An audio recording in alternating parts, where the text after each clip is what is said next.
Ceux qui font Monaco sont au micro. Je suis Geneviève Berthy et bienvenue dans le podcast de Monaco Info.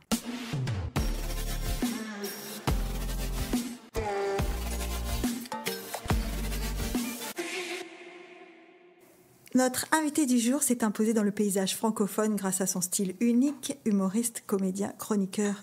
Il captive aussi bien sur scène que dans les médias, naviguant avec aisance d'un sujet à l'autre, en surprenant toujours par son regard décalé. Là, déjà, tu rigoles. Voilà. Bah oui. Présent en principauté pour 2 soirées exceptionnelles. Il nous fait le plaisir de cette rencontre avec sa première fois devant le public monégasque. Bonjour, Alex Vizorek. Mais bonjour Monaco, comment allez-vous? Je peux vous appeler Monaco? Tu peux. Je peux t'appeler Monaco. Tu peux m'appeler Monaco. Je ne sais pas si tout le monde a trouvé ça super politiquement correct que tu m'appelles Monaco. C'est vrai? Bah, ils vont se dire, elle se prend pour Pour Monaco. qui il se prend? Oui, Ouais. oui, c'est vrai. Alors, je vais t'appeler Geneviève. Bah, écoute, je suis ravi d'être là. J'ai été passé 24 heures dans ma vie à Monaco, vraiment une semaine avant le Covid. J'étais venu... Mais non. Ouais, c'est mon dernier souvenir un peu de grands espaces, je voyais la mer, et on sentait que ça allait mal tourner. Et en fait, c'était un salon pour la sécurité numérique, un truc comme ça. Les assises de la sécurité, peut-être. Ah bah, si tu sais que ça existe, c'est que ça existe. Et donc, c'était donc au mois de, je sais pas, fin février, début mars. Et je devais faire quelques blagues sur le sujet. Et donc, c'est très sympa. La sécurité numérique, ça t'inspire? Bah, j'avais trouvé des trucs à dire. Et c'était avec Alex Jaffray. On avait chacun un moment, qui était un humoriste de Télématin. Mais 2 Alex pour voilà, 2 Alex pour le prix d'un. Exactement. Tu sais qu'Alex est venu mais dans c'est le pas podcast. vrai. Mais Putain, oui. il y a Alex Lutz qui est fâché parce que tu as invité tous les autres Alex, et pas lui. Voilà, et pas lui. Et ben donc voilà, donc on était là et on sentait que ça commençait à tourner, mais on n'avait pas imaginé ce que ça pourrait être la suite des choses. Et donc je me suis dit allez, vas-y à Monaco, tu vois, ça va être chouette. Ça va être chouette. Mais tu aurais dû revenir pendant, parce que tu sais qu'à Monaco c'est le seul confinement qui a été partiel. C'est-à-dire que j'aurais dû rester. Les 3 premiers mois on était confinés.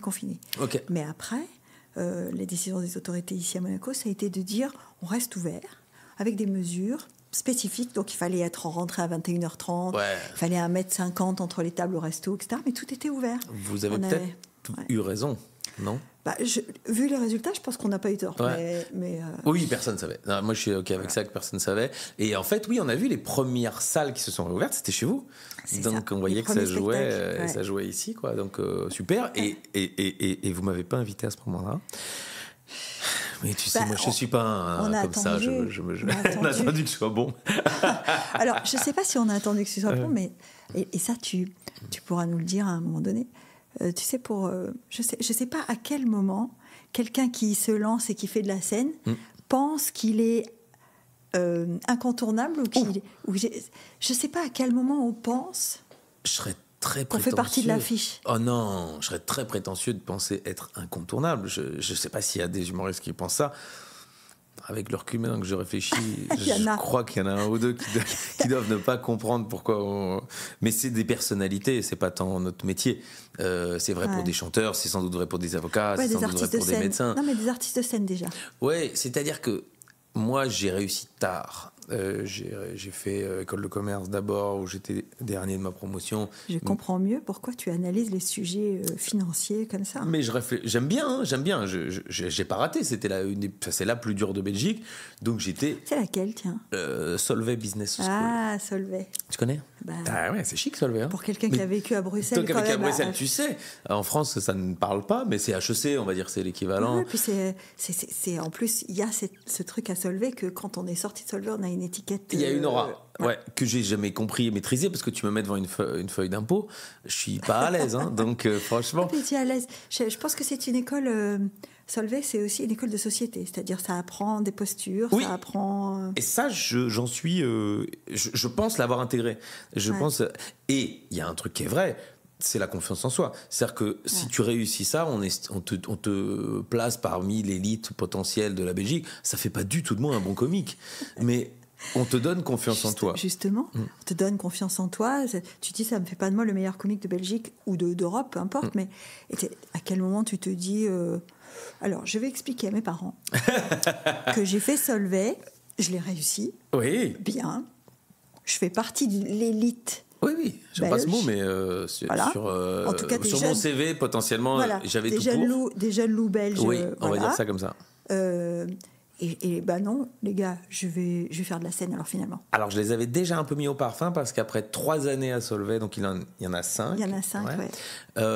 J'avais déjà un petit peu mentionné que je ne comprenais pas très très bien ce que je faisais là, tout en n'ayant pas d'autres choses fantastiques à faire. Et en ayant des résultats, parce que tu as des résultats. Parce qu'attention, pour les gens qui nous écoutent, non. À Solvay, c'est pas facile. Alors c'est pas comme en France, parce qu'en France vous avez les prépas et vous avez les concours. Ouais. Chez nous en Belgique, tout le monde peut s'inscrire, n'importe qui peut s'inscrire à Solvay. Sauf que nous sommes entre 800 et 900 à mon époque, peut-être c'est plus aujourd'hui, à s'inscrire en première. Ouais. Nous ne sommes que 200 à passer en seconde. C'est ça. Donc l'écrémage, il se fait sur la première. C'est un peu comme médecine chez nous, tu vois. Ouais, sans doute. Et donc j'avais réussi à passer cet écrémage. Après ça va un peu mieux parce que en deuxième, on est 160, donc on en perd quelques-uns, mais qui réussissent l'année d'après. Normalement, une fois que tu en as réussi une... Tu finis avec une promo à 160 environ Ouais, je crois que c'est à peu près ça. Ouais. 140 grand max. Ouais. Mais... Et donc, moi, je suis en troisième. Je me dis, c'est quand même con de pas aller chercher ce diplôme, surtout qu'en quatrième, tu as l'Erasmus, obligatoire. Donc, voyage. Donc trop bien. Donc, trop bien. Bon, vu mon classement... à Solvay, j'ai pas eu les premiers choix, donc tout ce qui était l'Argentine, le Japon, c'était pour les autres. Et qui sait qui s'est retrouvé à Berlin, c'est bien sûr moi. Ah, c'est pas mal. Hyper Berlin. Content. Viel Spaß in Berlin. Bon, ok, t'étais pas super loin de la maison. Parce que Berlin-Bruxelles, c'est pas super loin. Enfin, t'es bruxellois ou pas? Oui, je suis bruxellois, mais suffisamment pour ne jamais rentrer. Moi, j'ai passé 6 mois complets à Berlin. Si mon père et ma mère voulaient me voir, et ils avaient qu'à venir à Berlin. Et j'étais ravi. Dur un peu les 3 premières semaines quand t'as grandi. Froid? Ouais, alors j'avais été malin parce que j'avais choisi le 2e semestre. Donc t'arrives dans le froid, mais tu découvres... ça dure pas. Ah ouais, et tu découvres les barbecues sur la Spree, comme disent les Allemands là-bas, die Deutsche braten gern, ce qui veut dire les Allemands chauffent volontiers, mais ça veut dire surtout chauffe des saucisses. Donc l'été, tu prenais des grosses... Chauffe des saucisses et mettre la bière au frais. Voilà. Tu prends des pintes de bière, ça n'existe pas le demi là-bas. La bière, c'est 50 centilitres. Alors les galopins, encore moins. Ça, franchement, ils vous regardent d'un air méprisant quand vous prenez un galopin. Tu m'étonnes. Et donc, j'ai adoré ces 6 mois-là, je trouvais ça passionnant. Et je suis rentré à Bruxelles et je me suis rendu compte que rien n'avait changé. Toi qui as vécu à Bruxelles, tu sais peut-être. Il y a un truc plan-plan, c'est une ville super, on y est très vite bien. Dès que tu as un peu de moyens, tu peux potentiellement avoir... si tu as un bon job, tu peux avoir une chouette maison, une chouette famille, tu es content, tes enfants vont au hockey et tu es heureux. Sauf que je me suis rendu compte qu'en fait, même si j'y revenais dans 20 ans, ça allait encore être comme ça. Donc vas-y. Qu'est-ce qu'on fait ? Voilà, qu'est-ce qu'on fait ? Tente le truc. Donc je m'inscris en journalisme à l'université de Bruxelles, parce que Solvay est au sein de l'université de Bruxelles, je me dis, quitte à être nul dans un truc, autant être nul dans 2 trucs. Et je suis un peu moins nul en journalisme, et j'aime bien ça. Parce que t'es curieux. Peut-être, parce que les gens sont un peu différents aussi, il y a moins de compétition, il y a plus d'entraide, d'apprentissage, de gens qui disent, moi j'aime ça, je vais te faire découvrir. Les places sont moins chères. Les places sont moins chères, et encore, si tu veux vraiment faire journalisme, je suis pas sûr qu'il y ait plus de place que si tu veux faire patron du Belvin. Quand je dis les places sont moins chères, c'est un peu comme si je te disais pour venir s'installer à Monaco, les places sont très chères, mais pas uniquement en argent. Pas uniquement. Il y a quelque chose, il y a un prestige, il y a une ambiance. Faire partie de ce club-là, c'est ça. Faire partie de Solvay, être diplômé de Solvay, c'est quelque chose. Oui. Être diplômé en journalisme, c'est très bien. Mais c'est pas le même lustre. Tu as raison, c'est ça. Les Monégasques peuvent comprendre ta Monégasques, métaphore. Tu sais, nous... Ouais, j'ai bien compris. Toi, tu es Monégasque, toi ? Eh oui. Tu fais partie des 9000 ? Je fais partie des 9000. Waouh. Excuse-moi, je te regarde. Enfin, déjà, je te regarde avec admiration. Mais là, tu te dis. Là, c'est l'élite.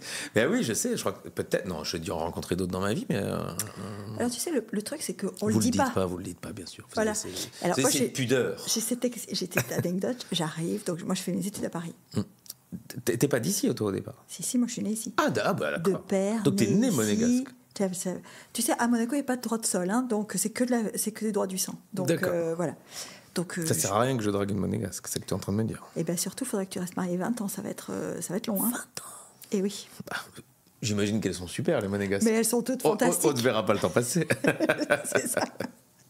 Non, si tu penses à une naturalisation. Après, si tu veux passer une vie sympa avec une fille sympa, c'est sûr. D'accord, ça c'est déjà pas mal. Mais déjà... pour devenir monégasque, il faudra attendre 20 ans. Ouais, donc écoute, je sais pas, tu vois, moi j'aime pas trop les clubs, hein, donc je peux tout à fait passer du temps ici, être heureux, sans appartenir. Moi, j'arrive à Paris, et donc je suis dans l'amphi le premier jour, Et le gars dit, vous êtes de quelle nationalité, etc. Vous êtes d'où? Non, il dit, vous êtes d'où? Et moi, je dis, je suis de Monaco. Et ma voisine me dit, t'as le passeport italien alors? La honte. D'abord, elle ne s'est pas posé la question si j'avais le passeport français, c'est ce qui est quand même incroyable. Parce qu'on est plus francophone qu'italophone quand même. J'ai l'impression, mais... Voilà. Et surtout, elle me dit, t'as le passeport italien. Je trouvais ça... Bah non, j'ai mon propre passeport, madame. Est-ce que de l'extérieur, ça fait cet effet-là, Monaco? Je crois que les Belges ont ça. Pas grand-chose m'impressionne. Si tu veux, si tu me mets là, si tu me dis ce soir, on dîne avec... Leonardo DiCaprio. Trump, Michael Jordan et Leonardo DiCaprio... Je dis, bah vas-y, super, tu vois. Et si tu me dis, on va dîner avec le chauffeur de bus qui est habillé en pharmacien de Monaco, ça, j'ai vu ça. Tu as pris un bus. J'ai vu. Le directeur du Café de Paris et la coiffeuse la plus célèbre de Monaco, je dis, vas-y, c'est cool. Je pense, on a ça, les Belges, c'est que la hiérarchie d'où, je pense, nous impressionne pas trop avec ce que ça a d'enfantin, parce que peut-être parfois on devrait peut-être un peu respecter ça, mais on se dit que... Alors moi j'ai eu ça à Paris en fait, en arrivant à France Inter. Je suis dans un couloir depuis, je sais pas, 2 mois ou 3 mois à France Inter, et je croise Philippe Val, qui était le directeur de France Inter à l'époque, et je lui dis bonjour, vous allez bien? Et puis, fatalement, il me répond, on me dit, on est content de vous avoir, machin, on parle 2 secondes, mais dans le couloir, quoi. Et puis, il passe, et puis, il y a un journaliste qui est là depuis, je crois, 2 ans, et il me dit, mais tu lui parles? Je dis, oui, il est passé dans le couloir. Si je lui parlais pas, j'aurais trouvé ça impoli. Donc, je lui dis bonjour, et il y a eu un silence que j'ai complété par vous allez bien, et donc, il est rentré dans mon vous allez bien. T'as senti quand même qu'il était surpris que tu lui parles, ou pas? Non, moi, je l'avais pas senti. J'ai senti. Et au fait, peut-être bien que lui n'était pas surpris, mais l'idée même que ce journaliste présent depuis 2 ans n'ose pas lui adresser la parole était peut-être plus problématique, je pense, que moi qui, je ne l'ai pas emmerdé très longtemps. Enfin, puis j'estime que il était mon N+2, donc t'es pas loin quand même, tu vois, c'est pas comme si... et donc voilà, je pense que je suis impressionné que tout ça monégasque parce que je n'en connais pas beaucoup. Donc ça m'impressionne. Pour le reste, je suis très content d'être ici parce que je te dis, j'ai joué partout en francophonie depuis 15 ans.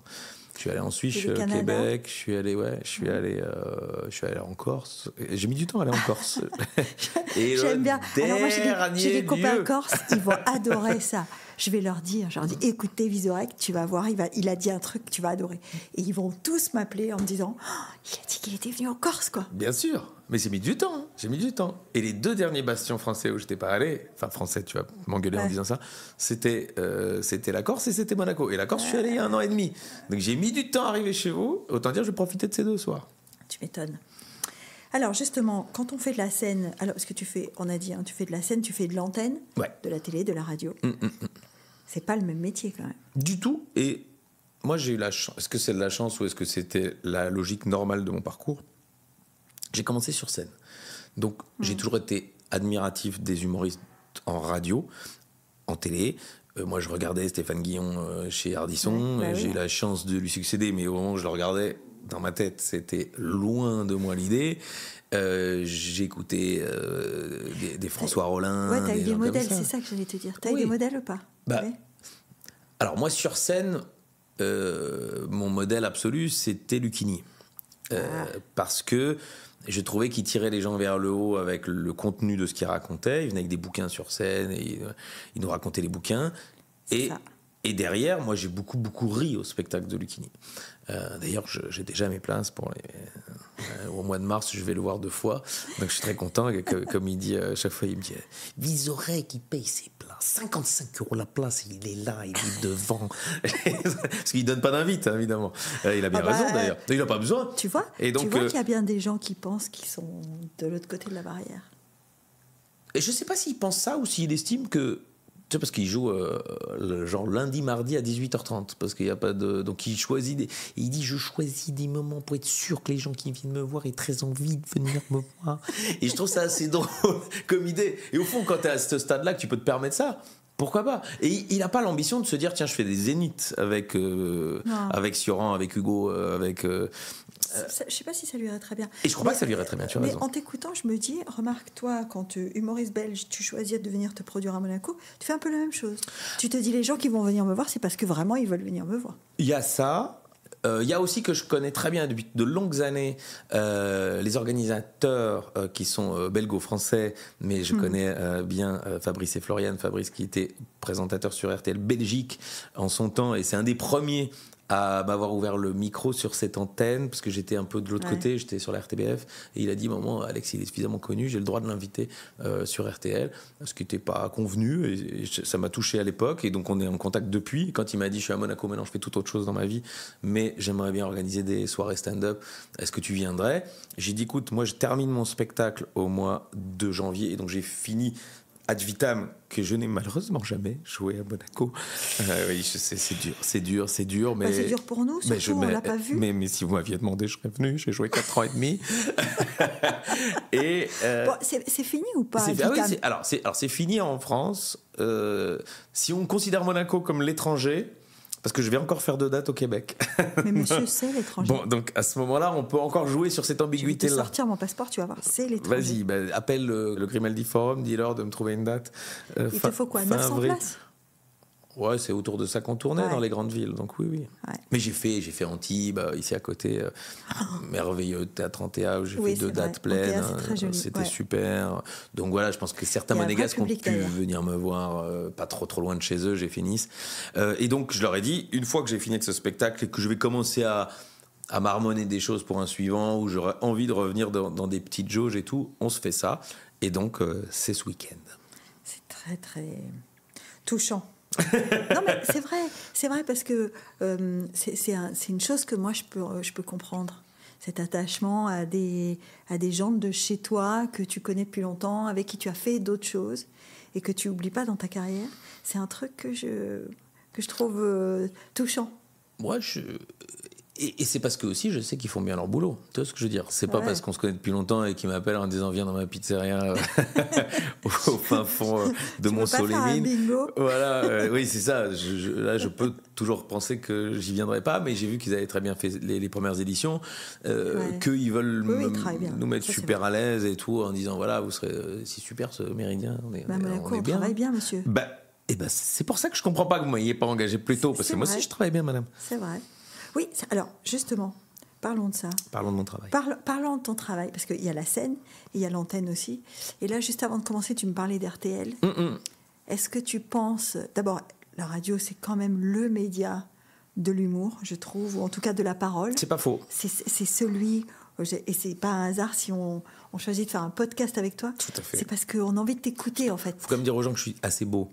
Donc c'est presque vexant de juste entendre ma voix. Tous ceux qui se mettent devant Télématin pratiquement tous les jours de la semaine le constatent avec... Oui, mais c'est vrai, il est tôt. Hein. À ce moment-là, il est tôt, donc c'est encore du cerne. Mais... C'est dur ou pas? Oui, quand même, oui. Je suis plutôt quelqu'un qui aime bien travailler tard. Donc ce jour-là, moi je bosse jusqu'à 1h30, 2h du matin. Et sauf qu'il faut se lever à 6h moins 10, quoi. Donc la nuit, elle est super short. Mais je le sais, c'est une fois par semaine. Sur RTL, je suis à 9h50, donc c'est plus jouable. Mais Télématin, c'est 7h50 et il faut te maquiller et tout. Donc faut te maquiller, il faut savoir ce qu'on va dire. Oui, mais ça, c'est écrit la veille. Moi, je peux pas m'endormir. Je peux pas m'endormir sans. Je sais que je vais faire des petites modifications. En général, pour te raconter vraiment comment ça se passe, on met mon texte sur le prompteur à 7h30 pendant l'interview politique qui dure 10-12 minutes. Et pendant 10-12 minutes, je relis tout et je fais les changements au prompteur. Je me dis, tiens, pour cette phrase-là, elle est alambiquée, poum poum, je la change. Mais en gros, les images, les choix des thèmes et tout, c'est choisi la veille, quoi. Et sur RTL et Télématin notamment, parce qu'on va parler de la scène après, mais comment tu choisis tes sujets? Parce que ceux qui regardent et ceux qui t'écoutent, ils savent que tous les jours, tu choisis des choses sur lesquelles tu as envie de parler. Et c'est ça qui est compliqué, parce qu'un spectacle, c'est le même, tu le répètes. Ouais. Là, il y a une régénérescence tous les jours. Ah, d'accord. Je n'avais pas vu arriver sur ce mot. Tu n'avais pas vu arriver sur... Régénérescence, c'est sûr. Équilibre potentiel. Moi, j'aime bien aussi l'idée qu'on tape un peu partout. Et après, le problème, c'est qu'on nous dit souvent, vous tapez beaucoup sur le pouvoir en place. Oui, mais du temps où c'était Hollande en place, on a tapé sur Hollande. En fait, le pouvoir en place prend beaucoup de place. Et il l'assume. Et je crois que sur 5 interviews politiques le matin, il y en a 2 pour le pouvoir en place. Donc fatalement, il y a la moitié des vannes qui vont traiter du pouvoir en place. C'est obligatoire. C'est celui qui est le plus visible de toute façon. Voilà, et donc c'est pas alors, un anti-macronisme primaire, ni un anti-hollandisme, ni un anti qui va arriver au pouvoir la prochaine fois. C'est juste que plus il parle, plus potentiellement on a envie de le décaler, et plus les gens aussi l'ont dans le viseur. C'est le problème, c'est la Ve République qui donne tous les pouvoirs à un parti ou une frange, et donc en Belgique on a moins ça parce que c'est un pouvoir un peu plus parcellaire, mais là on en vient à parler politique interne. Mais la Belgique, bon, vous partagez avec nous les monégasques, c'est que vous avez une famille royale. Oui. Enfin, nous elle est princière, vous elle est royale. Excusez-nous, on peut pas tout de suite arriver comme ça au tout top. De suite. Voilà, exactement. Oui, même on partage ça. Il faut dire à ceux qui nous écoutent et qui ne le savent pas, je pense qu'il n'y en a pas beaucoup, mais quand même, que ce n'est pas la famille royale qui dirige le pays. Chez vous ? Non, chez vous. D'accord, chez vous un peu plus quand même. Chez nous un peu plus. Non, c'est nous, la famille princière, le prince, dirige le pays. Voilà, le roi de Belgique ne dirige pas le pays. Au point que parfois, c'est arrivé une grande fois, il n'est pas d'accord avec... le roi Baudouin était très croyant. Donc quand la loi sur l'avortement est passée, il a dit ça, je ne peux pas la signer. Alors qu'en fait, le roi doit signer toutes les lois. Et pour éviter que moralement il le vive mal, il a été destitué pendant 24 heures, et c'est le remplaçant qui a signé cette loi, et 24 heures après on l'a remis au roi. C'est complètement con, mais c'est comme ça. J'adore. Et donc ça c'était parce que après il était un peu opus dei tout ça, le roi Baudouin, donc il était tellement carré là-dessus que vraiment il voulait absolument pas qu'il y ait sa signature en dessous. Je pense qu'il a eu peur tout simplement que quand il arrive en haut, Dieu il ouvre le bilan et il fasse mon pote. Qu'est-ce que c'est que cette signature ? Qu'est-ce que c'est que ça ? Et là, il fait, mais merde, j'ai quand même été nickel toute ma vie. Et il dit, ouais, mais tiens, t'as signé. Et donc, comme il pensait ça. La confiance met du temps à se gagner et très peu de temps à se perdre. Exactement. Et donc, après, Dieu est clément, non ? Il aurait Dieu est amour. jugé l'entièreté de son œuvre, c'est ce que je me dis. Mais bon, donc voilà. Lui, donc, pour te dire, il a pas voulu courir. Il n'a pas voulu, exactement. Dans le doute, le pari de Pascal. Il s'est dit, je vais pas prendre ce risque. Mais donc oui, pour te dire que vraiment, nous, on a des gouvernements de coalition. Le roi les adoube. Le roi est facilitateur, c'est-à-dire qu'il reçoit les premiers ministres avant qu'ils aient fait leur gouvernement, en disant est-ce que vous allez aller par là, est-ce que je vous réunis à 2 ou 3, est-ce que ça peut vous aider. Donc il est important dans le processus démocratique, mais il ne décide de rien normalement. Quand tu arrives en France, où le roi est élu et il décide de tout. Le roi est élu et il décide de tout. Oui. Mais ça fait quel effet ? Parce que la République, tu parlais de la Ve République, c'est une vraie République, c'est-à-dire il y a un esprit républicain assez fort. Est-ce que c'est quelque chose qui t'a surpris en arrivant en France ? Alors, pas surpris parce que nous, on est très influencés par la France. Donc, en fait, nous avons c'est ce que j'ai constaté en vivant en Belgique, c'est qu'il y a une très très forte influence française quand même. T'as tous les médias français, t'as toutes les radios françaises, toutes les vedettes, c'est les mêmes. Donc, quand un Belge réussit... il est connu, en plus d'être connu en Belgique, il est connu en France, donc c'est la gloire. C'est ton cas. C'est devenu mon cas. Et moi, j'ai toujours estimé que la Belgique, c'était le championnat de Belgique, la France, c'était la Coupe d'Europe.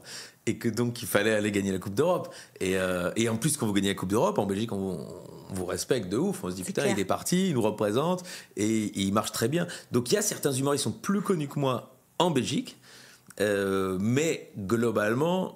j'ai une aura de type qui a réussi en France, ce qui me va très bien. De toute façon, moi, c'est pas tant pour ça qu'on fait ce métier. Moi, quand je parle dans un micro, j'ai envie qu'on m'écoute de manière la plus nombreuse possible.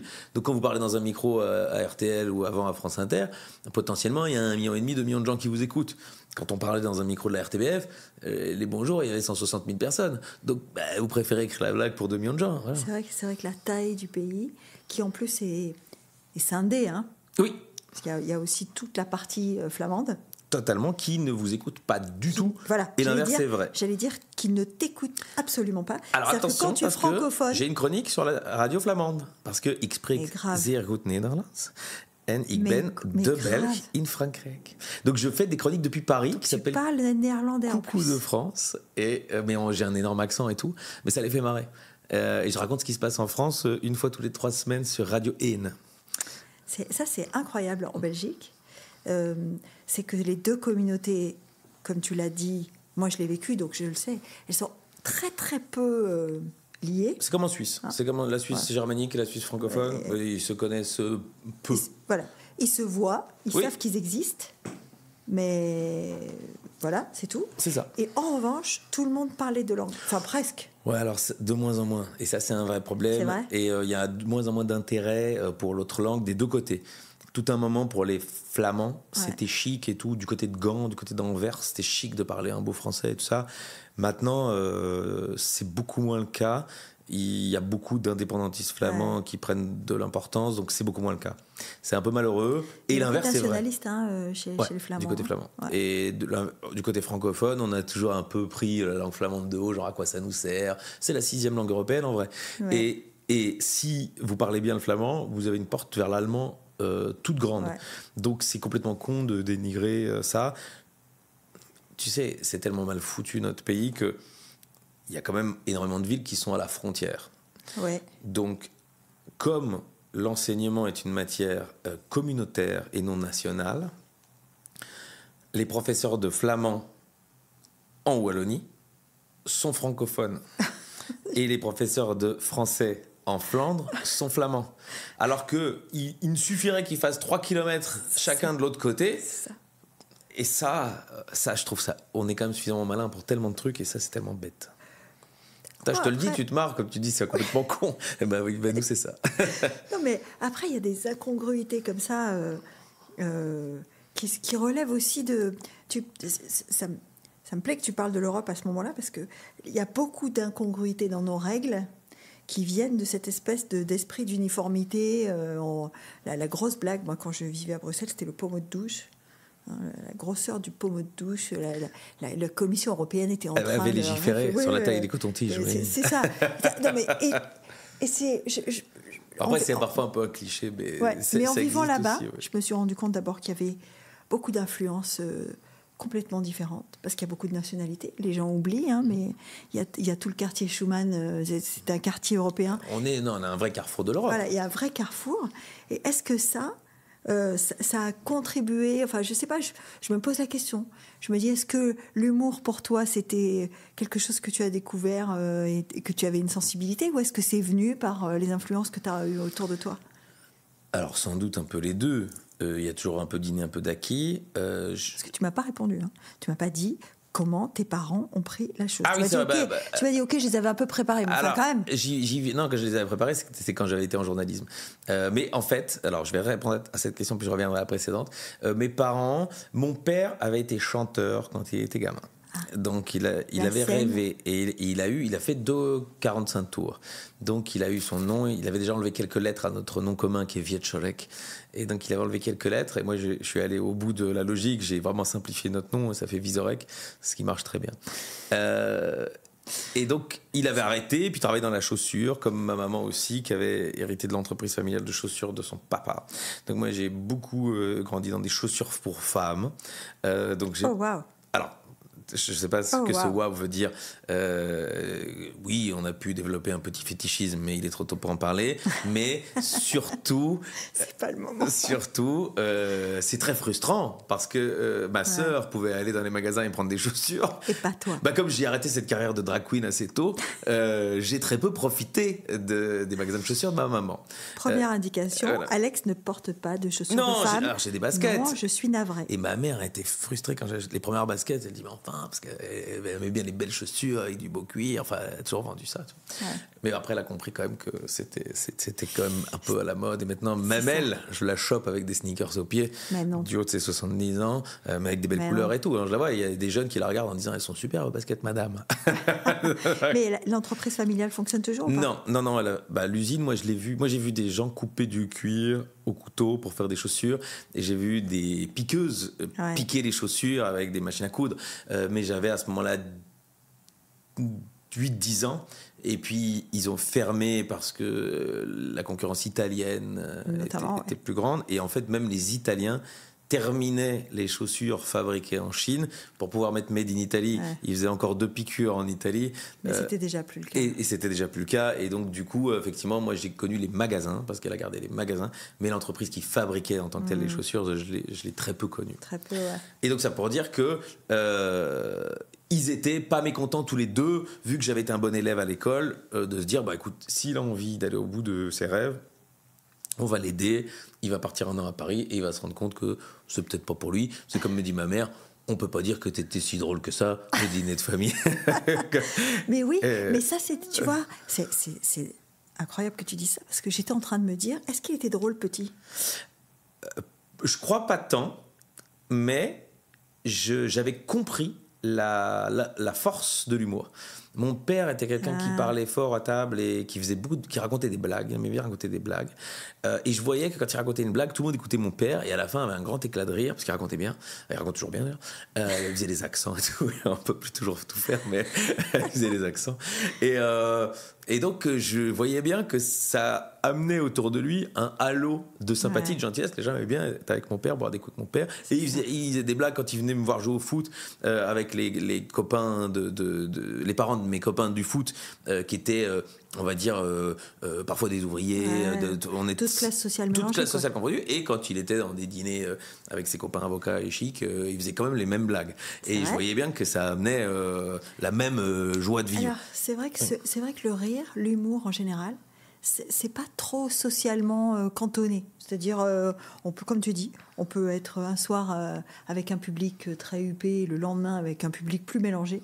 Et ça marche toujours. Quand tu choisis tes thèmes et quand tu commences à te positionner, parce que faire de l'humour, c'est aussi mettre une opinion dans ce que tu dis. Quelque part, il y a aussi... Pas toujours tout le temps, parce que moi, je suis très client de la drôlerie pour la drôlerie. Chaplin qui glisse sur une peau de banane et qui tombe. Ouais, j'allais dire Chaplin, quoi. C'est drôle, mais il n'y a pas d'opinion. En même temps, le même Chaplin qui serre des boulons et qui devient fou en serrant des boulons parce que c'est les temps modernes et parce que le capitalisme lui marche dessus, bah c'est drôle, mais ça raconte quelque chose. Et donc, je crois qu'on est toujours un peu tout ça. Donc, moi, je sais qu'il y a des blagues que je fais juste parce qu'elles m'amusent et que je les trouve drôles et que parce que je travaille avec des co-auteurs. Évidemment, j'ai des blagues moi-même, mais pour la télé et la radio... Il y a des gens qui écrivent pour toi. Des gens qui écrivent pour moi, qui m'envoient des blagues. Et moi, je suis le chef d'orchestre de tout ça. J'aime plutôt dire chef cuistot, parce que j'estime qu'il y a des gens qui vont chercher des produits sur le marché, qui font des fonds de sauce, mais après, c'est obligatoirement moi qui dois faire la recette. Il y a des trucs que je trouve très mauvais. Parfois, je leur dis, mais comment vous avez pensé qu'une seconde, j'allais pu dire ça à la radio ? Et parfois, il y a des trucs fantastiques où j'éclate de rire en les lisant. Et je me dis, putain, là, il n'y a rien à faire, il n'y a rien à toucher, c'est magnifique. Et donc, ça, c'est mon boulot aussi. T'en as une, là ? Une que tu trouves magnifique. Simple. Hein. Simple. Bah là, je l'ai pas sous la main, mais parfois ils me font des décalages. Il y a pas si longtemps, il y en a un qui a eu l'idée de... Tu sais qu'Éric Piolle avait demandé qu'on teste pour savoir s'il prenait de la drogue à l'Assemblée. Et donc, il a eu l'idée qui était assez bonne de reprendre des discours à l'Assemblée et d'essayer de trouver la drogue que c'était. Et donc, on a repris le discours d'Olivier Dussopt qui disait « Personne n'a craqué !» J'ai dit, bon là, il a pris du mauvais crack. Et on a retrouvé le discours d'Amélie Oudéa-Castéra qui sortait de la scène en disant « C'est tellement beau, c'est tellement doux de nager dans la Seine. » Elle a dit, bon, clairement, c'est du cannabis. Et donc, je trouvais que cette idée-là était très, très bonne. Alors, sur les propositions qu'il m'a faites, je les ai pas toutes prises. Les deux là que je viens de te dire, je les ai prises. Et donc, c'est mon boulot aussi. Quand il m'a écrit le matin en disant j'ai cette idée-là, est-ce qu'on y va ? J'ai dit fonce, je la trouve très bonne. Il m'a envoyé une super liste de trucs. Et puis après, moi, je pioche. Mais donc, ça, c'est. Et puis, on adore travailler comme ça parce que eux ne veulent pas monter sur scène. Certains sont chroniqueurs à la radio, à gauche, à droite, en Belgique. Mais donc du coup il y a un truc de gagnant-gagnant. C'est des Belges qui sont autour de toi ? Pas que. Sur 5, il y a 3 Belges et 2 Français. Il y a quand même plus de Belges. Eh oui, on m'a fait venir en France pour que je fasse de l'humour belge, un petit peu. C'est vrai ? Je crois qu'à un moment, on nous a ouvert la porte pour renvoyer un miroir aux Français de ce qu'ils étaient. Pendant longtemps, ils ont eu un peu la prétention de savoir très bien qui ils étaient. Tout le temps. Oui, encore un peu, oui, c'est vrai. Ah oui, c'est vrai qu'entre étrangers, on peut se le dire. Exactement. Ici, monsieur, tu peux parler des Français. Oui. On n'est pas Français. C'est vrai, c'est vrai. Justement, quand tu es à Paris, est-ce que tu te sens déraciné ou pas ? Déraciné, c'est un mauvais mot, c'est pas du tout le cas. Et Je sais que à n'importe quel moment, je peux monter dans un Eurostar pour rentrer chez moi. Ça dure... Tu sais que je l'ai fait, moi. Pendant 4 ans, quand je vivais à Bruxelles, je faisais des allers-retours. 1h20. 1h20. Et j'en faisais parfois un par jour, ou 2. Non, alors c'est pas donné, donc il faut un peu... C'est bien si tu réfléchis 3 jours à l'avance. C'est ça. Mais quand même... c'est super rapide. En dernière minute, tu dis j'ai envie d'aller manger avec ma mère. Hop, je monte dans l'Eurostar et je mange avec ma mère. J'ai envie d'aller voir Anderlecht jouer un match important contre Monaco. Le foot. Tu vois, je vais avec les copains au foot, tu vois. C'est... Un stade d'Anderlecht. Il est sympa. Ouais. Alors, il y a plus d'ambiance qu'à Monaco. Si je peux me permettre. Mais d'abord, vous êtes plus, c'est normal. Oui, c'est vrai. Parce que c'est vrai que même si tu mets les 9000... C'est ça. On aura du mal à remplir un stade de 18. Hein. C'est vrai. Je crois qu'il fait 22 Anderlecht. Et encore, les gens du Standard de Liège disent qu'il n'y a pas d'ambiance chez nous. Donc, imaginez. Il faut dire que les Liégeois, c'est encore autre chose. C'est des fous. Meilleur public de Belgique. Moi, j'adore jouer au Forum de Liège. Pourtant, j'ai aucune famille, j'ai aucune racine par là-bas. Mais soirée fantastique derrière... Toujours bonne ambiance. Qu'est-ce qui fait que les Belges aiment rire comme ça ? Alors, on en revient à un truc dont on disait tout à l'heure. Tu te sens pas déraciné parce que t'es pas loin. Non, c'était bien plus loin que ça. C'était sur comment tu es arrivé les origines même, et tu te demandais si j'étais influencé par le multiculturalisme belge et tout. Je t'avais dit 2 trucs, c'est-à-dire qu'au sein même de mon noyau familial, je crois qu'il y avait une espèce d'appétence à rire, et ça c'est vrai. Moi, quand j'ai écrit des contes pour enfants et tout, et je trouve que c'est important d'apprendre aux gamins l'humour, le second degré, parce que... Le sourire, je trouve que c'est importantissime. C'est décalé. Mais on dit toujours des Belges qu'ils ont ce pouvoir d'autodérision assez fort. Je crois qu'on a ça.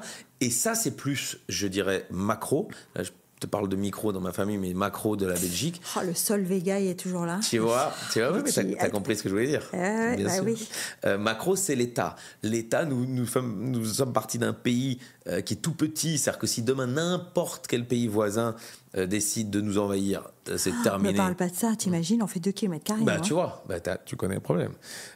Imagine, poum. Marine Le Pen, elle se dit allez, Monaco, allez, on se le fait. Éric Ciotti, juste à côté, il se dit ça me rapproche de l'Italie. Il met son casque, on verra plus ses yeux, mais il met son casque, on y va. Et hop, attention les monégasques, tu vois. 9000 menottes, ça se trouve, tu vois.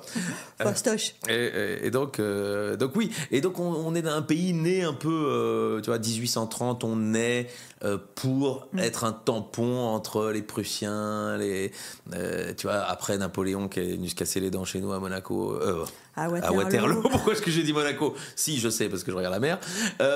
Donc tout ça faisant, on est un pays un peu humble. On n'a pas de Gaulle, on n'a pas de Napoléon. On sait que on se dispute beaucoup et donc qui sait demain on n'existe plus. Donc je crois que cette idée d'être le petit frère des Français. Et le petit frère, qu'est-ce qu'il doit faire pour exister dans une famille ? Il amuse la galerie. Il doit être marrant. Et c'est exactement ce qu'on est. Bah ouais. Ça vous va comme analyse ? Ça me va. Alors, pour y avoir vécu, je sais que les Belges ont envie de rire. Ça vient aussi... Alors moi, tu sais, au départ, je me suis dit, puisque j'arrivais de ma Méditerranée natale, pas directement, mais... J'allais dire, climatiquement parlant, ça a été un... C'est ça, c'était un vrai choc. Ça a été un vrai choc.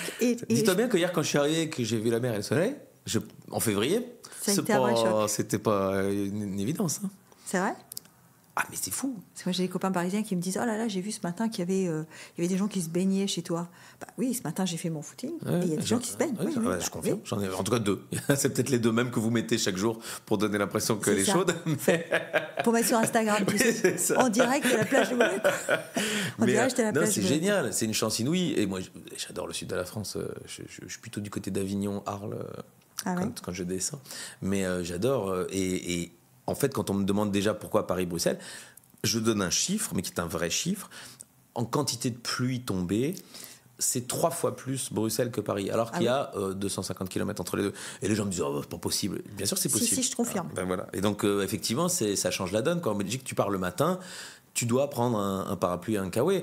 Toujours. À Paris, normalement, s'il fait beau le matin, il y a bonne chance qu'il fasse beau le soir. C'est ça. Et puis en Belgique, tu as intérêt à porter des sneakers. Parce que sinon, tu bousilles tes chaussures tout le temps. Tu peux très clairement saloper les godasses. Ceux qui savent pas, il y a des pavés partout dans Bruxelles. Mais du coup, ma mère revendait des chaussures. Pour ça que j'ai pu faire des études, moi. Qu'est-ce que tu crois, toi ? Alors, c'est de quelle origine, Wieczorek ? Wieczorek, c'est polonais. C'est polonais. Et tu vois, j'ai des origines un peu bourgeoise du côté de ma maman, mais c'est sur vraiment 2 générations, parce que c'est mon grand-père qui a créé, partant de pas grand-chose, l'usine de chaussures. Et donc moi j'ai toujours vécu dans... Il y a toujours eu des pâtes et des légumes dans mon assiette. Hein. Je n'ai pas de choses à dire là-dessus. En revanche, de l'autre côté, le côté Wieczorek, c'est un mineur polonais qui est venu travailler du coup dans le sud de la Belgique, mais ce qui est à peu près le nord de la France, dans les mines du côté... T'es pas loin de Roubaix, tout ça. J'ai une photo de lui, avec... il n'a pas son casque d'ailleurs, mais à l'époque on faisait peu de photos. Il y a une photo de lui. Il s'est marié en Belgique avec une Belge et il est décédé à la petite quarantaine de problèmes respiratoires. Donc si tu veux... J'aime bien toujours me mettre ça dans un coin de la tête quand j'ai la chance là, de venir 3 jours faire des blagues dans un bel hôtel. Faire des blagues au bord de la mer, t'imagines ? Tu vois, et tu te dis que lui... Le storytelling de dingue. Je fais des blagues au bord de la mer. C'est ça quand j'explique aux enfants. S'il fait comme métier tonton, il fait des blagues. Comment ça, tonton ? T'as pas d'enfant, toi ? Non, j'ai pas d'enfant. Ma compagne non plus, d'ailleurs. Et donc, on est tonton, chacun un peu de nos côtés.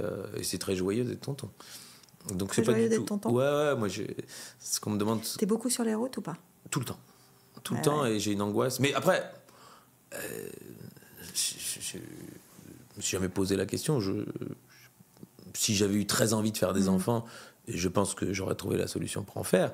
Je pense n'avoir jamais eu. Tu sais que tu as le privilège, en étant un homme, de pouvoir te poser la question pendant un moment. Mais c'est pour ça que j'aime bien prendre des femmes plus âgées que moi. Comme ça, la question elle est résolue déjà. Parce que le problème, je le dis tout de suite, c'est que si tu as des femmes de 32-35 ans qui n'en ont pas, la question est réglée aussi. Non, elle est vite posée en tout cas. Elle est vite sur la table. Quand j'ai dit la question est réglée, c'est ça. C'est que de toute façon, à un moment donné ou à un autre, il va falloir y passer. Et donc, on fait très attention. Et généralement, entre 30 et 40, tu sais quand tu vas y passer. C'est-à-dire avant 40. Ah oui, c'est ça. Et donc, moi, ce qui me plaît chez les femmes, je dis toujours, c'est la ménopause. C'est vraiment un argument merveilleux.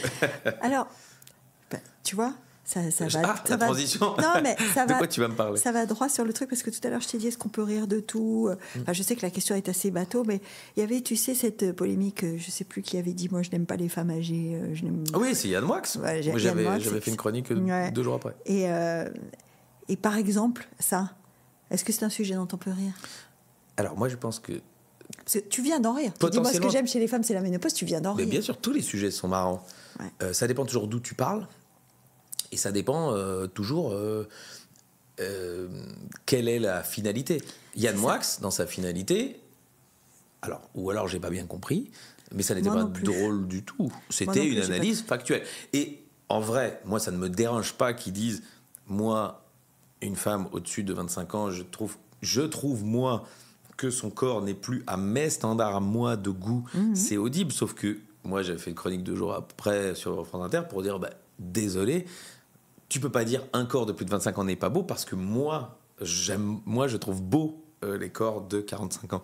Et tu ne peux pas dire à moi que j'ai tort. 45 ans, c'est pas tout à fait ménopausé, Alex Vizorek. Je vous préviens. J'ai dit 45, mais je peux tout à fait élargir. Geneviève, n'ayons pas de soucis. J'ai dit à partir de 45. Ne te fais pas piéger bêtement. Ah non, mais tu as tout à fait raison. Non, mais d'ailleurs, j'ai aucun problème avec ça. En fait, c'est un des trucs qui m'avait plutôt touché dans l'arrivée d'Emmanuel Macron. Je trouvais que sa gestion du couple était chouette, et c'était intéressant qu'on voit ça et qu'on voit un couple qui s'aime et qui ne ressemble pas au couple habituel. Est-ce que tu comprends que les gens soient surpris de ça, ou est-ce que tu comprends que ça puisse les interroger ? Parce qu'il y a quand même beaucoup d'interrogations autour de ce couple, alors que moi je trouve que leur relation se voit, elle est en tout cas ce sont 2 personnes qui ont une vraie relation. Voilà. Sûr. Et donc, sûr, je les connais pas, mais ça je suis sûr. Après, les relations, elles évoluent avec le temps, et je suis pas dans leur lit, et Dieu m'en préserve. C'est pas de ça qu'on parle, mais est-ce que tu comprends que ça puisse surprendre ? Parce qu'il y a eu comme... Je trouve qu'on en parle beaucoup trop. Et après, toujours d'un côté un peu malveillant et malsain. J'avoue d'avoir fait assez peu de blagues sur le sujet, hormis l'idée que, quand elle tombe amoureuse de lui, il doit sans doute être très jeune. Et donc, si c'était l'inverse, si c'était un prof de 40 ans qui tombe amoureux d'une jeune femme, d'une jeune fille de 12 ans... Alors, on est un peu plus tard que ça, normalement, soi-disant qu'il avait juste pas 15. 14-15, c'est quand même jeune. Dans l'autre sens, c'était inenvisageable aujourd'hui. Dans ce sens-là, ça allait un peu... Après, l'histoire a prouvé que vraisemblablement il y avait aucun doute sur leur amour. Mais je ne veux pas. Vraiment, ça c'est un truc très complexe et je n'ai pas de compétences pour traiter ce sujet-là, si ce n'est de faire de temps en temps des blagues. Là, on parle plus d'eux. On parle de la société, ce qu'elle est capable d'accepter dans notre façon d'en rire. Là, on parle plus de... Mais après, pour rire, ils sont très capables d'accepter que je fasse des blagues sur la différence d'âge des Macron, ça n'y a pas de problème. J'en ai fait, j'en ferai encore. De juger si c'est bien ou c'est pas bien pour la France, ça vraiment, c'est vraiment... C'est pas le point. Bah non, bien sûr, c'est pas le point. Mais là, je trouve que ça, c'est les problèmes de certains médias, et de même plus que des médias, c'est-à-dire que si vous êtes dans les bistrots, on a toujours entendu ça. Sans doute que les gens ont dû faire des blagues sur Yvonne de Gaulle, ont dû faire des blagues sur Bernadette Chirac. Et mais on encore plus fait. sur Claude Pompidou. Mais Bernadette Chirac et le sac posé sur les genoux. Voilà. Sauf que ça restait dans les bars. Mais aujourd'hui, on a les réseaux sociaux. Donc, c'est-à-dire que si Mimi, il a envie de faire une blague sur le fait qu'il trouve qu'elle est un peu masculine, notre amie Brigitte, et ben en fait, il l'écrit sur Twitter et c'est retweeté. Et il y a même des journalistes américains qui font des grandes enquêtes qui nous cassent les pieds. Est-ce que c'est pas hallucinant, ça ? Est-ce que dans le cadre de notre société, est-ce que ça dit quelque chose de nous qui n'est pas inquiétant ? Mais qui nous dépasse. On peut pas. Toi et moi, qu'est-ce qu'on peut faire à part couper Twitter ? Et encore, si on coupe Twitter, ça continuera sans nous. Donc Alors attention, parce que le monsieur, il appelle ça X maintenant. Ah oui, pardon, oui, le monsieur. Oui, beaucoup de respect pour le monsieur. Ouais, dans le bureau ovale, avec son fils sur les... Voilà. Mais... Tout ça me fascine. Enfin, tout ça... je n'ai pas du tout la prétention d'avoir une analyse juste de tout ça. Moi, ce qu'on me demande, c'est de faire rire les gens avec ça. Si j'ai envie d'y mettre un tout petit peu, et on en revient à une question d'il y a 10 minutes, si j'ai envie d'y mettre un tout petit peu de ce que moi je pense, ce qui a autant de valeur que ce que toi tu penses, que ce que Mimi le pense, que ce que le Premier ministre pense au fond, sauf que lui il a un peu les clés parfois encore les petites clés en France, toujours le président, toutes petites clés. Petite. Donc je le glisse dans mes blagues, mais il faut que ce soit des blagues. Moi j'ai été engagé pour faire des blagues, donc je veux que la première chose qui existe chez moi ce soit il est drôle. Si en dessous il a quelque chose à dire, ce qui j'essaye évidemment, on en revient à Chaplin. Et la peau de banane, ça, ok, je sais faire. Mais parfois, j'ai quand même envie d'y mettre une petite analyse, ou en tout cas, un élément qui va donner envie à mon auditeur ou mon spectateur de réfléchir. Et ben, je le fais. Et après, oui, on peut... De temps en temps, on me traite de gauchiste, de temps en temps, on me dit, depuis que t'es RTL, t'es devenu de droite. Tant qu'on pense que je suis un peu des deux côtés, ça me suffit. Ça te plaît de faire rire les gens ? Oui. Ça, c'est épidermiquement fort. C'est-à-dire que tu le ressens. C'est pour ça que la scène... C'est des goosebumps tout le temps. Ouais, c'est ça. C'est des doses d'amour, en fait. Quand les gens rient, on a l'impression qu'ils vous aiment. Donc, la scène... C'est vrai, tu crois ? Quand tu fais rire quelqu'un, tu crois que cette personne... Elle t'apprécie plus que si tu la faisais pas rire ? Sans doute que ma mécanique interne croit ça. Je ne sais pas si c'est vrai. Parce qu'il y a l'adage français qui dit quand tu veux séduire une femme, il faut la faire rire. Donc ça équivaut un peu à ça. Quoi. Alors l'adage que je connais et que j'ai prolongé, c'est de dire femme qui rit à moitié dans ton lit, mais c'est la deuxième moitié qui est plus difficile à mettre dedans. Donc je pars jamais du principe. Ça veut dire que c'est bien amorcé. Quoi. Oui. Alors ça. Mais c'est pas réglé. Je suis complètement convaincu. C'est-à-dire que une fois que j'ai fait ce métier, j'ai été plus détendu dans ma séduction. Et je crois que j'ai aussi fait ce métier pour ça. Si j'avais été un grand séducteur, ça j'ai déjà dit et je le maintiens, si j'avais été un grand séducteur, je n'aurais pas fait ce métier. Parce que je crois que les choses seraient venues à moi naturellement. Et ici, j'ai eu besoin peut-être d'abord de me séduire moi-même. J'ai été sans doute surpris et content de ce que j'étais capable de faire sur scène. Et de par là, les gens aussi se sont dit, mais en fait, c'est chouette qu'ils prennent la parole là comme ça, qu'ils nous fassent rire. Et leur regard, une fois que je descendais de scène, changeait. Parce que moi, j'avais potentiellement, pendant 1h30, séduit... En l'occurrence, moi, je suis plutôt orienté sur les femmes, mais peut marcher avec n'importe quoi. C'est mon droit, je te remercie. Et donc, je voyais que les femmes s'étaient peut-être un peu estimées draguées, et donc elles pouvaient faire le deuxième pas, vu que j'avais fait le premier. Moi, j'avais pas l'impression de faire le premier, parce que j'étais sur scène et je faisais mon travail. Et donc, ça fluidifie, évidemment, la façon d'être. Je dis pas que c'est facile, mais la moitié est vraie. Après, l'autre moitié est très difficile. Mais on a gagné. Transformer l'essai, quoi. Ouais, exactement. Et c'est vraiment, le ballon est dans le coin. Il faut bien pas rater les poteaux. Et là, ça fait quoi? Tu as dit, je suis arrivée hier au bord de l'eau à Monaco. Est-ce que tu as eu le temps de te promener un peu? J'ai insisté pour me promener jusqu'au Café de Paris parce que ma compagne a dit c'est quand même loin. J'ai dit mais non, on va se balader, il fait beau. Oh, c'est quand même loin. Elle a dit, ouais, tu sais, elle est âgée. Hein. C'est la place des Sablons, quoi. Elle est ménopausée, hein, elle est âgée. Hein. Donc, c'est le palais de justice, la place des Sablons. Il fallait que je pousse, tu vois, la chaise roulante, il faut l'amener jusque-là. Tu as poussé la chaise roulante? Non, j'exagère, c'est pour rire. Ne crois pas tout ce que je dis. Et donc, oui, j'ai marché, j'aime bien, je trouve ça chouette. Alors, il y a 2-3 immeubles. Je te les redesignerai un petit peu, je vais pas te mentir. Il y a toute une partie de Monaco qui aurait besoin d'être reconstruite. Et oui, alors ce qui me fait marrer, mais ça tu vas pouvoir me dire, j'ai l'impression que les quelques immeubles très bord de mer, là, très grands, ils ont été construits devant des immeubles qui étaient plutôt jolis juste derrière. C'est ça. Mais la personne qui avait sa chambre là juste derrière, à qui on a dit en fait, on va mettre un grand devant toi. Comment elle va, elle? Elle va comme ceux à qui on a mis le nouveau quartier de Maréterra. Je ne sais pas si tu y allais. J'ai trouvé ça plutôt joli. Ouais, mais ça a bouché la vue de plein de monde. Ah merde. Et du coup, comment ça s'est négocié? Ça ne s'est pas négocié. Oh là. Ne me dis pas qu'il y a des manifs à Monaco. La loi de l'offre et de la demande. D'accord. Messieurs, dames. Oh, mais ce qui est rigolo, c'est quand tu te dis... Je suis face à la mer, il peut rien arriver. Et boum, Monaco, vous êtes fort. Tu fais, nous, on va construire de la terre dans la mer. Bon, on n'a pas inventé ça. Non, mais c'est brillant. Parce que Ami, tu l'as. Mais c'est en vrai. Voilà. Je suis passé, le jardin japonais, là. Ouais. Très joli. Très joli. Jardin japonais. C'est pas ça? T'as aimé? Ouais, non, c'est pas beau. beau. Hein. D'accord. C'est une petite fierté, le jardin japonais. J'ai peur d'avoir dit une connerie, ouais, je trouvais que c'était pas mal. C'est pas de connerie. Après, je pense il faut que je travaille combien d'années, moi, pour avoir un petit truc, là. Je sais pas combien tu gagnes. Ouais.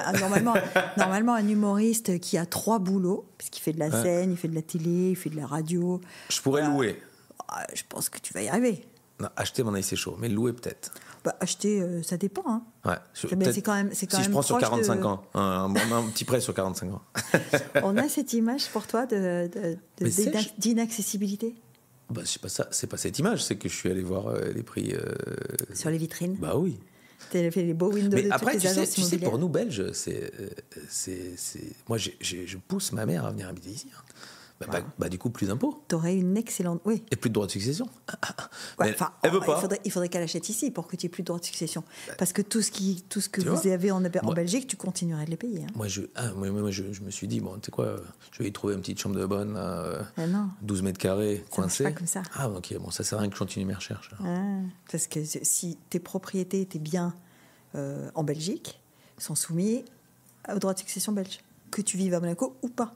Oh, putain, tu m'as fait gagner du temps, dis donc. Mais ouais, t'as vu? Non, mais là aussi, si tu as besoin de savoir... je viens à la source, évidemment.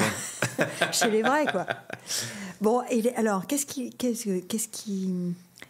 va te rester de ces 48 heures, 72 heures à Monaco? C'est un peu tôt pour le dire, parce que ce qui m'intéresse vraiment, c'est ce soir... C'est le public. C'est de voir un peu comment ça va rigoler. Je vais sans doute parler un petit peu de ma petite promenade tout à l'heure, vite fait. Bon, après, j'ai des trucs prêts, hein, tout ça. C'est des trucs écrits. Alors, on m'a dit, je viens à la source, pas de blague sur la famille princière.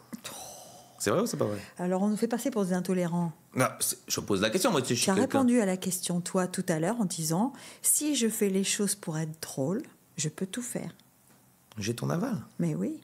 Alors ça, je m'y attendais. Bon, si après... Tu l'enregistres, hein? Si après j'ai un souci, je te demanderai de venir témoigner à la barre. Ah d'accord. Oui, mais comme ça, je visite le palais de justice aussi. Voilà. Hein. J'imagine qu'il est beau chez vous. Et très sympa. Voilà. Très sympa. Pas très loin du palais. Vas-y. Il faut quand même que tu ailles au palais une fois. Il m'a pas invité, mais moi, tu sais, j'ai dit que je déjeunais volontiers avec tout le monde. Hein. S'il m'invite, je viens déjeuner avec lui. Sans être impressionné d'ailleurs. Je serais content pour lui. Le petit-fils de Grace Kelly, ça va me passionner. Hein. Ah ouais. Moi, j'adore le cinéma hollywoodien de cette période-là. Hein, donc, c'est vrai. Ouais. Ça, c'est... Cinéma. Sport, j'ai compris le foot. Ouais, sport. Je suis allé à Louis II. T'es allé à Louis II? T'es sûr? Mais Anderlecht, t'es pas venu jouer? Parce que moi, j'ai travaillé pour eux, je peux te dire. J'ai jamais vu Anderlecht. À l'époque, on a eu Enzo Schifo qu'on vous a gentiment prêté, qui est quand même la légende du football belge. Très sympa, Enzo. Hein. C'est vrai, tu connais Enzo? Mais tu l'appelles oui. Enzo, toi? Bah oui. Et en plus, je le dis aux gens, une très belle veste mauve, ce qui est la couleur des Anderlecht, toi, évidemment. C'était presque fait exprès. Mauve et blanc. Et donc, non, j'étais allé à Louis II parce que, en fait, via, quand j'ai joué à Antibes, Daniel Benoît, chef d'Antibes, il m'a dit un soir, il m'a dit, tiens, il y a un match à Louis II, j'ai des places, tu veux venir avec moi? Je dis, bah, vas-y, on y va, fonce. Incognito, comme ça. Ah ouais, j'étais c'est des belles loges, hein, il y a des chouettes trucs, c'était cool. Franchement, c'était contre Lille. Et vous avez gagné, je pense que c'était la saison dernière. Et non, mais j'aime bien. Depuis, de l'eau a coulé. Oh bah non, vous n'êtes pas trop mauvais quand même. Bah, c'était pas bon en Ligue des Champions, j'ai vu que ça allait être chaud. Ça allait être chaud d'y rester là. Ça va être très falloir faire un bon match retour. Très chaud. Bon, et qu'est-ce qu'on peut te souhaiter là? Parce que tu m'as dit, c'est le public ce soir, etc. Mais comme Ad Vitam se termine et que tu ne le tournes plus, qu'est-ce qu'on te souhaite? Alors, c'est rigolo parce que quand j'ai commencé ce métier, on m'a posé cette question, donc il y a 12-15 ans, et j'avais répondu, j'adorerais un jour faire l'Olympia dans ma vie, parce que je ne sais pas pourquoi ça me semblait être un aboutissement. Toi aussi, tu as ce truc avec l'Olympia. Bah, ça me semblait être un aboutissement. Il y a beaucoup de genres de scènes qui ont un truc avec l'Olympia. Voilà. Parce que, alors, est-ce que c'est la prétention de voir ton nom écrit en lettres rouges. Que t'imagines que Dalida a été écrit, que Georges Brassens a été écrit, que Jacques Brel a été écrit, voilà. Tu vois, bon. Téléphone aussi. Oui, non, et Laurie. Donc, si tu veux, il n'y a pas que des gens dans ton rêve de la carrière. J'aime bien Laurie, c'est pas la question. Mais donc, et aujourd'hui, c'est plus vrai parce qu'aujourd'hui, il suffit tu peux louer l'Olympia, toi, et faire marquer Geneviève dessus. Ah ouais. Et tu peux lire le bottin téléphonique dans l'Olympia. Alors tiens, c'est une idée ça. Voilà, je te le dis, si tu veux faire plaisir, si c'est ton rêve, c'est possible. Ce qui n'était pas le cas à l'époque où il fallait être choisi par Bruno Cocatrix. Et donc ma metteur en scène, elle tombe sur l'article, Stéphanie Bataille, qui est la femme qui m'a créé, si tu veux, enfin j'étais à son cours, et puis jusqu'aujourd'hui, elle te suit. Elle me suit, et c'est mon binôme, si tu veux, d'humour sur scène en tout cas. Il me dit pourquoi t'as dit ça? Je dis parce que c'est super de faire l'Olympia. Oui, c'est super de faire l'Olympia, c'est pas la question. Si je te demande ton rêve, c'est peut-être que dans quelques années tu fasses toujours ce métier. Je dis oui, bien sûr, je préférerais. C'est mieux de dire ça. C'est mieux de dire que t'as envie de durer parce que c'est plus vrai. Je dis oui, c'est vrai, t'as raison. Et puis l'Olympia, je l'ai fait. Et donc maintenant, je peux tout à fait dire que j'adorerais continuer ce métier tout le temps et avoir toujours cette légèreté et ce plaisir de monter sur scène, que ce soit 60 personnes ici à Monaco dans un hôtel où j'ai fait 4 casinos de Paris là pour terminer ce spectacle, c'était joyeux. Donc c'est mon rêve de gosse, c'est qu'il y aura les lumières dans la gueule et que les gens applaudissent. Alors il faut tout faire pour que ça continue, parce que c'est bien beau d'avoir comme rêve, mais si tu travailles pas et si t'es pas à la hauteur, voilà, il faut exactement. C'est pour ça aussi que je reviens dans les petites salles, parce que il faut que je réapprenne des morceaux de métier. Il a changé depuis 15 ans quand j'ai commencé moi. Donc Gad a dû te dire la même chose. Je le vois beaucoup venir dans les comédie clubs et je crois qu'il y prend beaucoup de plaisir parce qu'il a plus à prouver qu'il est Gad Elmaleh. En revanche, il a encore à prouver qu'il doit être drôle là maintenant aujourd'hui sur ce qui se dit aujourd'hui. Donc ça c'est important pour nous. Donc oui, si je peux. Est-ce que je peux t'écrire que nous, à Monaco, ça nous fera toujours plaisir de te voir? Ah, ça j'aimerais bien. Mais j'aimerais bien que le prochain spectacle, quand il sera écrit, j'aimerais bien avoir une date chez vous. Maintenant qu'on se connaît, Geneviève. Maintenant que tu connais des pur sang.